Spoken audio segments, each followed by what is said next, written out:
Janka Glazarja, Mije Žnidarič, Matjaža Javšnika in Petra Andreja. To so namreč le nekateri znani Slovenci, njihov skupni imenovalec pa je kraj rojstva. To so Ruše, ki so bile včasih znane tudi po zelo močni industriji. Kakšno je življenje v tem kraju danes, pa zagotovo zelo dobro ve nekdanji župan, sociolog in filozof Vili Rezman. Dobro jutro želim. Dobro jutro. Tudi rojen in ves čas skoraj da živim v Rušah. Sem vas izpustil pri teh znanih imenih, ki prihajajo iz Ruš?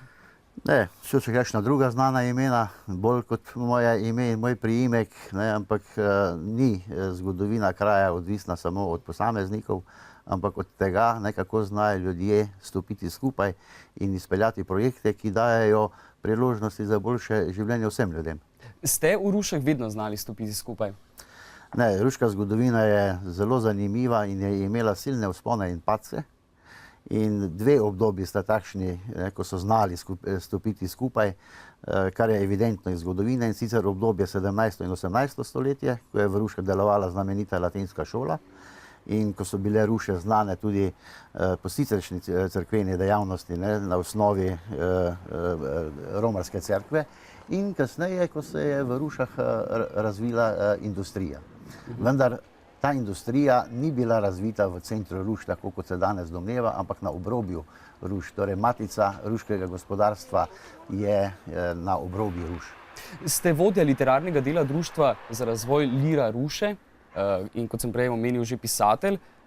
Ste napisali eno takšno knjigo, ki se ukvarja prav z zgodovino Ruš. Pa kar nekaj starih spomenikov ste odkrili. O čem govorijo ti spomeniki? To je bilo izredno zanimivo delo. Dobil sem namreč priložnost, da sem imel dostop do podstrešij ruških cerkva, kjer sem pač kopal po različnih arhivih in našel več 10 knjig, ki so po naši zakonodaji kulturni spomeniki, knjižni spomeniki. Najstarejša je stara skoraj 500 let, cela vrsta je pa takih, ki so 50, 100 ali 200 let mlajše knjige, in nekaj od tega je v tej knjigi predstavljenega, nekaj bo pa predstavljeno v naslednjem letu, ker jaz sem vse te knjige tudi fotografiral in bom napravil iz tega en poseben katalog. Iz zgodovine bi se lahko Slovenci marsikaj naučili, ampak se mi zdi, da smo bolj slabi učenci. Kaj bi se lahko naučili iz zgodovine Ruš? Ja, no, če bi mi sledili tistemu razvoju, kakršnega smo bili vajeni v 19. in 20. stoletju, nekega organskega razvoja smo bili priča. Potem verjetno bi lažje premostili kakšne krizne trenutke, ker pa tega nismo znali narediti, pa smo tudi sedaj v Rušah, recimo v težavah, vsaj posamična podjetja in skupnost kot celota. Razvoj je nedvomno nekolikan zastav.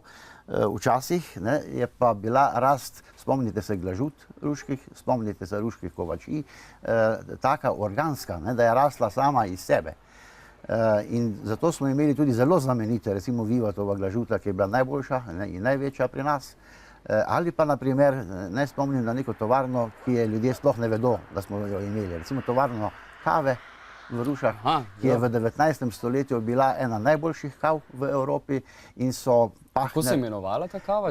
Pahner je bil lastnik te tovarne in je dobil priznanja na mednarodnih sejmih, razstavah v Trstu, na Dunaju in v Parizu. Pa tudi tovarna dušika Ruše, prej ste jo že nekaj omenjali, verjetno je še od tukaj potem rahel padec ali pa kar strm padec glede gospodarstva, socialne moči, finančne moči Ruš. Ja, kar se tiče tovarne dušika Ruše, je bila steber razvoja v 20. stoletju. Prej seveda tega v Rušah ni bilo. In naj vas spomnim na en podatek. Leta 1900 je bilo v Rušah manj kot 1000 ljudi, danes jih je približno 5000. Večina tega demografskega razvoja gre na račun tovarne dušika Ruše. V letih po 1990, ko je ruška tovarna izgubila trge, pa je prišlo do socialne katastrofe, kajti čez noč je padlo takrat približno 1500 delovnih mest in Ruška občina je bila prva po stopnji brezposelnosti v Sloveniji. Približno 34% stopnjo brezposelnosti smo imeli. Če primerjate z današnjo, boste videli, da je to nekajkrat večja. Kakšna je perspektiva? Kakšne so možnosti Ruš? Predvsem mislim tukaj na mlade. Bodo odhajali še dalje na delo v tujino, v Avstrijo, v večja druga mesta? No, Zakaj bi se ena mlada družina sploh preselila v Ruše? Ima kakšen dober razlog? Jaz mislim, da je razlogov za to, da se ljudje, zlasti mladi, selijo sem in tja veliko, ne, in je tudi normalno, ne, da si iščejo svoje priložnosti pač tam, kjer so. V Rušah je pa situacija bila takšna, da je v preteklem desetletju prišlo do nekega nenavadnega trenda priseljevanja mladih družin iz Maribora v Ruše. Tako da je v Rušah zdaj veliko ljudi, ki jih mi starejši ne prepoznamo, ne, iz svoje mladosti, ki so se tja preselili, kajti tam je bila nekoliko nižja cena verjetno stanovanj, ki so jih kupovali, ne, so jih lažje kupili in v Rušah je seveda, tako jaz to razumem, možno zagotoviti druge potrebe, ki jih sam individualno ne moreš, relativno lahko. Recimo z bazenom, s športnimi dvoranami, stopiš iz stanovanja v bloku, greš 2 minuti, pa si v gozdu ali ob potoku pri Dravi. In te možnosti, mi včasih smo temu rekli družbeni standard, so tudi sedaj precejšnje. Pa mogoče, če koga mika zgodovina, literarna dela, mogoče se bo pa kdo v prihodnosti preselil samo zaradi tega, ker bo želel sodelovati pri raznih literarnih natečajih. Bo dobrodošli so tudi domačini. Najlepša hvala, gospod Rezman, za pogovor in obisk v studiu, pa veliko sreče želim še naprej. Tudi vam.